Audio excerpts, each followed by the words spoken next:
बे समाव मोनसे गोनां रादाब सरकारि देहा फाहामसालिनि मावफारियाफोरा बायजोनिफ्राय मुलि बायनानै जानो बिथोन होदों नामा? प्रेसक्रिप्शनाव मुलि लिरनानै देहा फाहामसालिनि बायजोनिफ्राय मुलि बायना जानो बिथोन होदों नामा? सरकारि देहा फाहामसालियाव नांगौ रोखोमनि थोजासे मुलिफोरखौ मोनाखै नामा नोंथाङा? जुदि बेबादि खालामदोंब्ला गोख्रों राहा लानो हागोन नोंथाङा।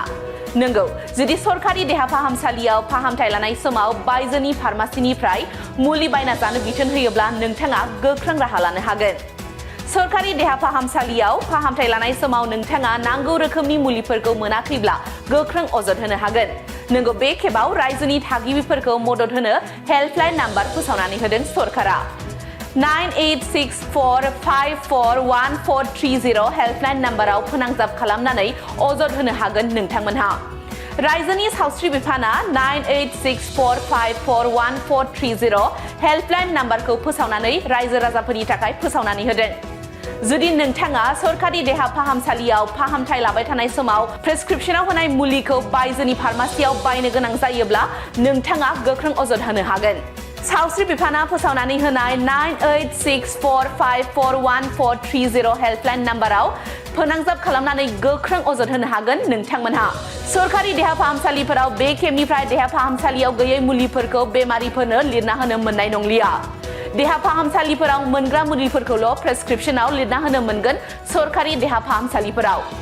जुदि नोंथांमोनहा सरकारि देहा फाहामसालिफोराव फाहामथाय लानाय समाव बेफोर जेंनाफोरजों मोगा-मोगि जायोब्ला 9864541430 हेल्पलाइन नाम्बाराव फोनांजाब खालामनानै अजद हरनो हागोन।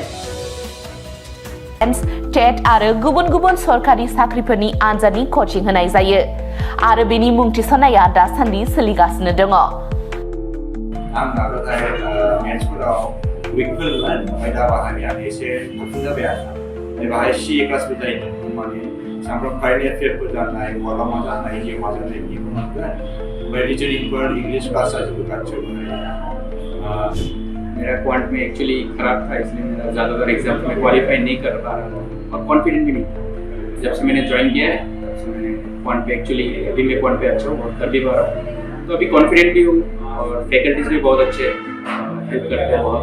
RBT कचिं इनस्टिट्यूटआव मुं थिसननायनि गोबां मुलाम्फाफोरखौ नोंथाङा मोननो हागोन, जेरै लो course fees, specially daily current affairs classes, lifetime membership card, weekly 5 to 6 days classes, comprehensive study materials, regular online and offline mock test, Make My Exam app, flexible class timings, doubt clearing session।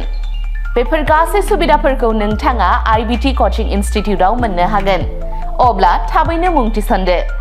आबुङै मिथिनो थाखाय 9387277188 एबा 9101325849 आव सोलोंनो लानो हागोन।